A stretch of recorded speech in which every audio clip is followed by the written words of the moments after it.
ओम शांति। 17 जून 2024 के ईश्वरीय महावाक्य। पहले एक नज़र मुरली के मुख्य पॉइंट पर। बाबा ने कहा, बच्चे 84 जन्म लेते जीव आत्मा बनते हैं।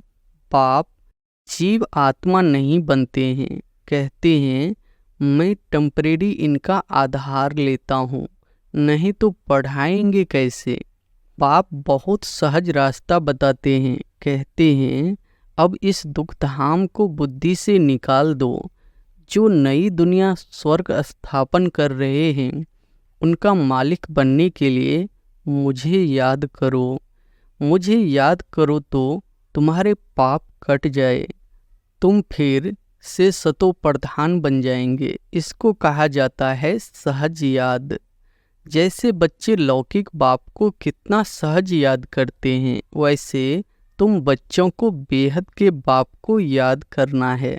शांति धाम को याद करो। जो बाप का घर वह तुम्हारा घर है, और नई दुनिया को याद करो, वह तुम्हारी राजधानी है। बाप तुम बच्चों की कितनी निष्काम सेवा करते हैं। और फिर बाबा ने कहा, बाप तो है ज्ञान का सागर, सुख शांति का सागर। बाप की महिमा और दैवी गुणों वाले मनुष्यों की महिमा में फर्क है। तुम दैवी गुण धारण कर यह देवता बनते हो। एम ऑब्जेक्ट भी तुम्हारे सामने है। जरूर ऐसे श्रेष्ठ कर्म किए होंगे। कर्म अकर्म विकर्म की गति अथवा हर बात समझाने में 1 सेकंड लगता है। देवताओं का आपस में कितना प्रेम है, कभी झगड़ा नहीं होता।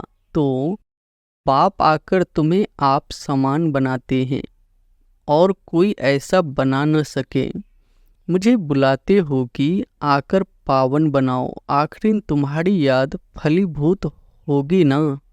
जब पुरानी दुनिया खत्म होने का समय होता है तब मैं आता हूँ।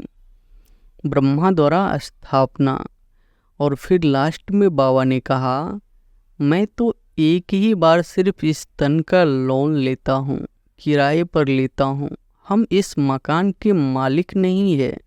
इनको तो फिर भी हम छोड़ देंगे, किराया तो देना पड़ता है ना। बाप भी कहते हैं मैं मकान का किराया देता हूँ। बेहद का बाप है, कुछ तो किराया देते होंगे ना। तुम भी विश्व के तख्त नसीन बन जाते हो।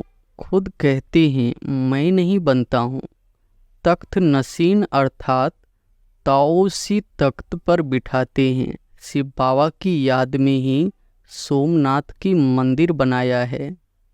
भक्ति मार्ग जब शुरू होता है तो यह मंदिर आदि बनने में कितना खर्चा किया, फिर भी चोर लूट ले गए। रावण के राज्य में तुम्हारा धन दौलत आदि सब खलास हो जाता है। बाप ने तुमको डबल ताजधारी बनाया। रावण ने फिर दोनों ही ताज उतार दिए। अब तो नो ताज, न पवित्रता का ताज न धन का ताज, दोनों रावण ने उतार दिए हैं। फिर बाप आकर तुमको दोनों ताज देते हैं। इस याद और पढ़ाई से इस सर्वशक्तिवान बाबा को चलते फिरते श्वासों श्वास याद करो। अब यह उपाय बताने की सहायता खुद परमात्मा आकर करता है। और अब सुनते हैं महावाक्यों को विस्तार से। मुरली का सार है, मीठे बच्चे, याद और पढ़ाई से ही डबल ताज मिलेगा।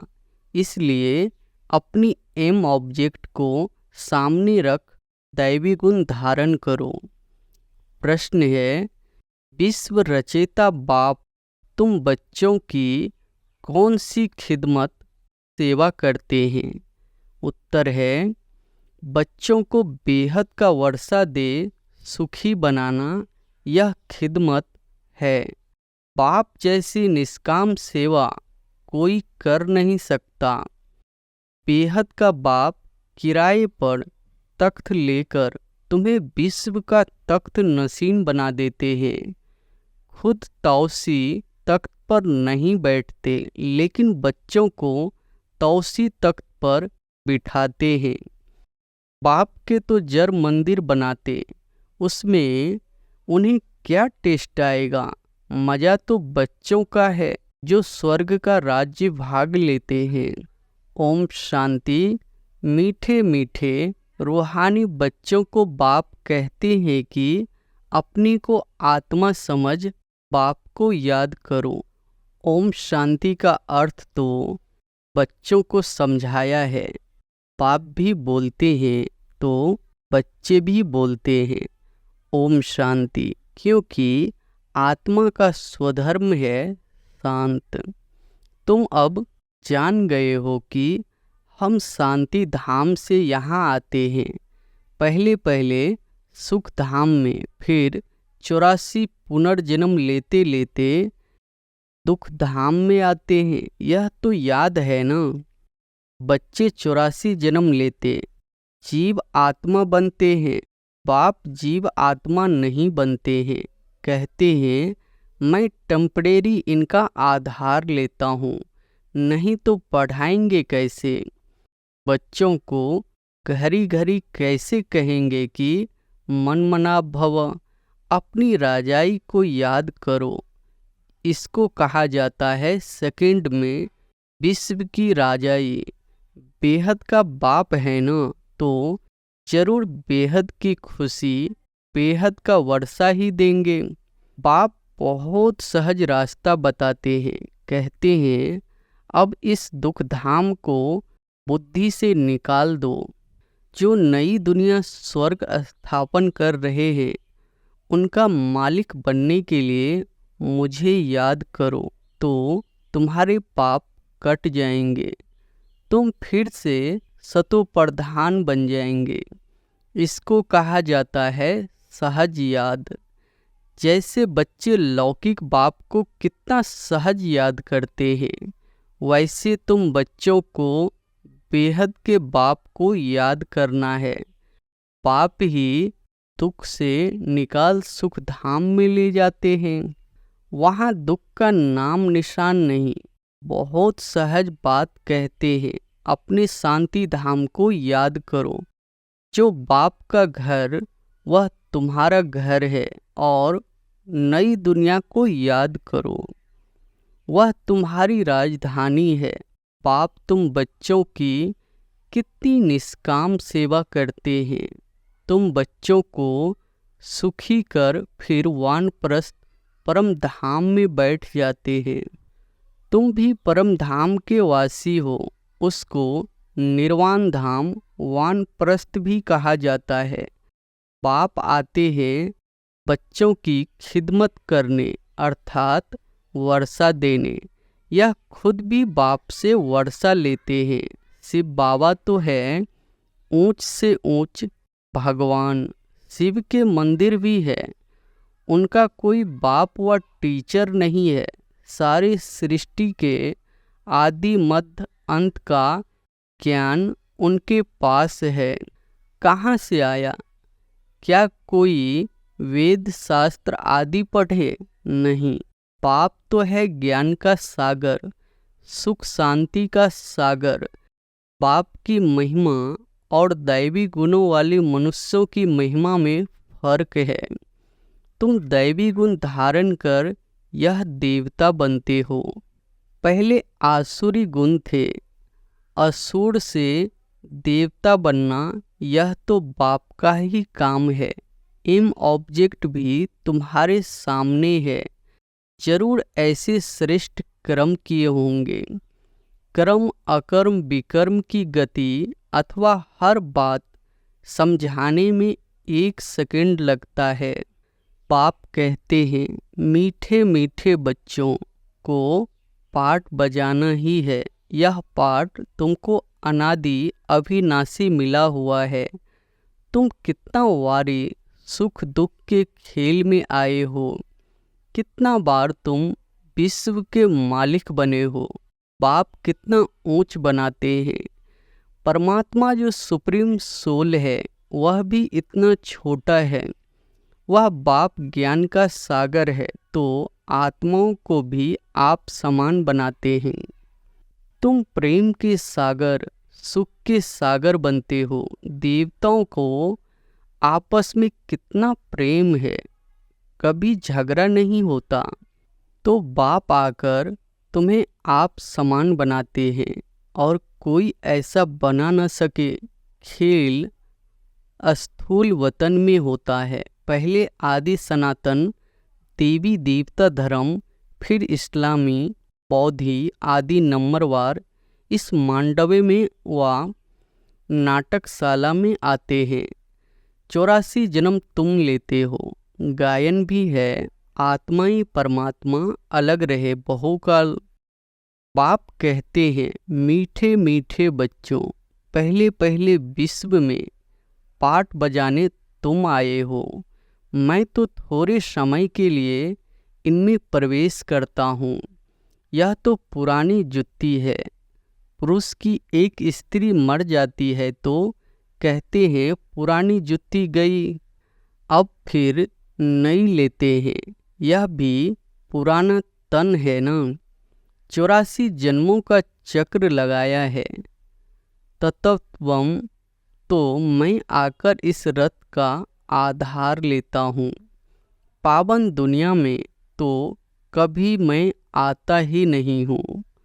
तुम पतित हो, मुझे बुलाते हो कि आकर पावन बनाओ। आखिर तुम्हारी याद फलीभूत होगी ना। जब पुरानी दुनिया खत्म होने का समय होता है तब मैं आता हूँ। ब्रह्मा द्वारा स्थापना, ब्रह्मा द्वारा अर्थात ब्राह्मणों द्वारा पहले चोटी ब्राह्मण, फिर क्षत्रिय, तो बाजोली खेलते हो। अब देह अभिमान छोड़ देही अभिमानी बनना है। तुम 84 जन्म लेते हो। मैं तो एक ही बार सिर्फ इस तन का लोन लेता हूँ, किराए पर लेता हूँ। हम इस मकान के मालिक नहीं है। इनको तो फिर भी हम छोड़ देंगे, किराया तो देना पड़ता है ना। बाप भी कहते हैं, मैं मकान का किराया देता हूँ। बेहद का बाप है, कुछ तो किराया देते होंगे ना। यह तख्त लेते हैं तुमको समझाने लिए। ऐसा समझाते हैं जो तुम भी विश्व के तख्त नशीन बन जाते हो। खुद कहते हैं मैं नहीं बनता हूँ।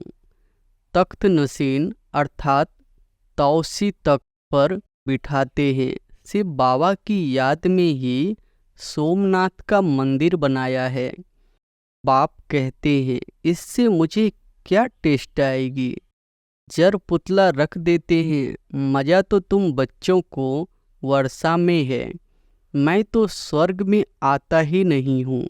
फिर भक्ति मार्ग जब शुरू होता है तो यह मंदिर आदि बनाने में कितना खर्चा किया।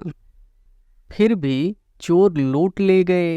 रावण के राज्य में तुम्हारा धन दौलत आदि सब खलास हो जाता है। अभी वह उतासी तख्त है। बाप कहते हैं जो हमारा मंदिर बनाया हुआ था वह मोहम्मद गजनबी आकर लूट ले गए। भारत जैसा साल्वेंट और कोई देश नहीं, इन जैसा तीर्थ और कोई बन नहीं सकता। परंतु आज तो हिंदू धर्म के अनेक तीर्थ हो पड़े हैं। वास्तव में बाप जो सर्व की सद्गति करते हैं, तीर्थ जो उनका होना चाहिए, यह भी ड्रामा बना हुआ है। समझने में बहुत सहज है, परंतु नंबरवार ही समझते हैं क्योंकि राजधानी स्थापन हो रही है। स्वर्ग के मालिक यह लक्ष्मी नारायण है। यह है उत्तम से उत्तम पुरुष, जिनको फिर देवता कहा जाता है। दैवी गुण वाले को देवता कहा जाता है। यह उच्च देवता धर्म वाले प्रवृत्ति मार्ग के थे। उस समय तुम्हारा ही प्रवृत्ति मार्ग रहता है। बाप ने तुमको डबल ताजधारी बनाया। रावण ने फिर दोनों ही ताज उतार दिए। अब तो नो ताज, न पवित्रता का ताज, न धन का ताज, दोनों रावण ने उतार दिए हैं। फिर बाप आकर तुमको दोनों ताज देते हैं इस याद और पढ़ाई से। इसलिए गाते हैं, ओ गॉड फादर हमारा गाइड बनो, लिबरेट भी करो। तब तुम्हारा नाम भी पंडा रखा हुआ है। पांडव कौरव यादव क्या करत भये, कहते हैं बाबा हमको दुख के राज्य से छुड़ा कर साथ ले जाओ। बाप ही सचखंड की स्थापना करते हैं जिसको स्वर्ग कहा जाता है। फिर रावण झूठ खंड बनाते हैं, वह कहते श्री कृष्ण भगवान वाच। बाप कहते हैं शिव भगवान वाच। भारतवासियों ने नाम बदल लिया तो सारी दुनिया ने बदल लिया। श्री कृष्ण तो देहधारी है, विदेही तो एक शिव बाबा है। अभी बाप द्वारा तुम बच्चों को मैट मिलती है, सारे विश्व के तुम मालिक बनते हो। सारा आसमान धरती तुमको मिल जाती है, कोई की ताकत नहीं जो तुमसे छीन सके। पौना कल्प उन्हों की तो जब वृद्धि होकर करोड़ों की अंदाज में हो, तब लश्कर ले आकर तुमको जीते। बाप बच्चों को कितना सुख देते हैं, उनका गायन ही है दुख हरता सुख करता। इस समय बाप तुमको कर्म अकर्म विकर्म की गति बैठ समझाते हैं। रावण राज्य में कर्म विकर्म बन जाते हैं, सतयुग में कर्म अकर्म हो जाते हैं। अभी तुमको एक सद्गुरु मिला है जिसको पतियों का पति कहते हैं, क्योंकि वह पति लोग भी सब उसको याद करते हैं। तो बाप समझाते हैं यह कितना वंडरफुल ड्रामा है। इतनी छोटी सी आत्मा में अविनाशी पाठ भरा हुआ है जो कभी मिटने वाली नहीं है। इनको अनादि अविनाशी ड्रामा कहा जाता है। God is one. रचना अथवा सीढ़ी और चक्र सब एक ही है। न कोई रचता को न रचना को जानते। ऋषि मुनि भी कह देते हम नहीं जानते। अभी तुम संगम पर बैठे हो, तुम्हारी माया के साथ युद्ध है, वह छोड़ती नहीं है। बच्चे कहते हैं बाबा माया का थप्पड़ लग गया। बाबा कहते हैं बच्चे की कमाई चट कर दी।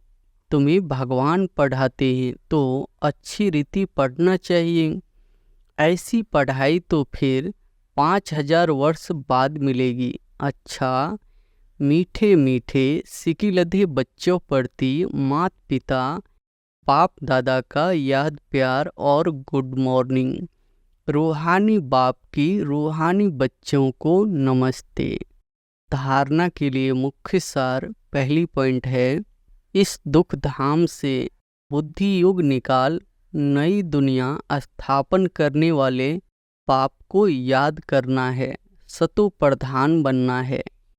दूसरी पॉइंट है, बाप समान प्रेम का सागर शांति और सुख का सागर बनना है। कर्म अकर्म और विकर्म की गति को जान सदा श्रेष्ठ कर्म करने हैं। वरदान है, सदा उमंग उत्साह में रह मन से खुशी के गीत गाने वाले अविनाशी खुश नसीब भव। सदा उमंग उत्साह में रह मन से खुशी के गीत गाने वाले अविनाशी खुश नसीब भव। आप खुश नसीब बच्चे अविनाशी विधि से अविनाशी सिद्धियां प्राप्त करते हो। आपके मन से सदा वाह वाह की खुशी के गीत बजते रहते हैं। वाह बाबा, वाह तकदीर, वाह मीठा परिवार, वाह श्रेष्ठ संगम का सुहाना समय। हर कर्म वाह वाह है, इसलिए आप अविनाशी खुश नसीब हो। आपके मन में कभी वाई आए, क्यों मैं नहीं आ सकता। वाई के बजाय वाह वाह और आई के बजाय बावा बावा शब्द ही आता है। स्लोगन है, जो संकल्प करते हो उसे अविनाशी गवर्नमेंट की स्टैंप लगा दो तो अटल रहेंगे। मातेश्वरी जी के मधुर महावाक्य। जीवन की आस पूर्ण होने का सुहाना समय। हम सभी आत्माओं की बहुत समय से यह आस थी कि जीवन में सदा सुख शांति मिले। अब बहुत जन्म की आशा कब तो पूर्ण होगी। अब यह है हमारा अंतिम जन्म। उस अंत के जन्म की भी अंत है, ऐसा कोई नहीं समझे। मैं तो अभी छोटा हूँ, छोटे बड़े को सुख तो चाहिए ना। परंतु दुख किस चीज़ से मिलता है उसका भी पहले ज्ञान चाहिए। अब तुमको नॉलेज मिली है कि इन 5 विकारों में फंसने कारण यह जो क्रम बंधन बना हुआ है उनको परमात्मा की याद अग्नि से भस्म करना है। यह है क्रम बंधन से छूटने का सहज उपाय। इस सर्वशक्तिवान बाबा को चलते फिरते श्वासोश्वास याद करो। अब यह उपाय बताने की सहायता खुद परमात्मा आकर करता है, परंतु इसमें पुरुषार्थ तो हर एक आत्मा को करना है। परमात्मा तो बाप टीचर गुरु रूप में आए हमें वर्षा देते हैं, तो पहले उस बाप का हो जाना है, फिर टीचर से पढ़ना है।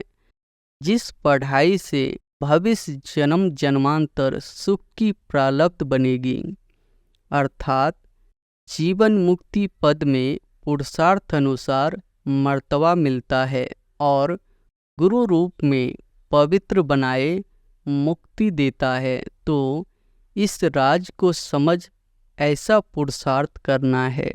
यही टाइम है पुराना खाता खत्म कर नई जीवन बनाने का। इसी समय जितना पुरुषार्थ कर अपनी आत्मा को पवित्र बनाएंगे उतना ही शुद्ध रिकॉर्ड भरेंगे, फिर सारा कल्प चलेगा। तो सारे कल्प का मदार इस समय की कमाई पर है। देखो, इस समय ही तुम्हें आदि मध्य अंत का ज्ञान मिलता है। हमको सो देवता बनना है और अपनी चढ़ती कला है, फिर वहाँ जाके प्रालब्ध भोगेंगे।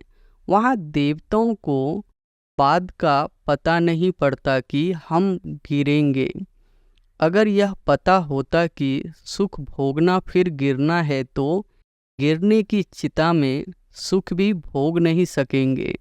तो यह ईश्वरीय कायदा रचा हुआ है कि मनुष्य सदा चढ़ने का पुरुषार्थ करता है, अर्थात सुख के लिए कमाई करता है। परंतु ड्रामा में आधा आधा पार्ट बना पड़ा है। जिस राज को हम जानते हैं, परंतु जिस समय सुख की बारी है तो पुरुषार्थ कर सुख लेना है।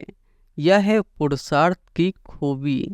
एक्टर का काम है एक्ट करने समय संपूर्ण खूबी से पार्ट बजाना, जो देखने वाले हेर हेर वाह वाह करे।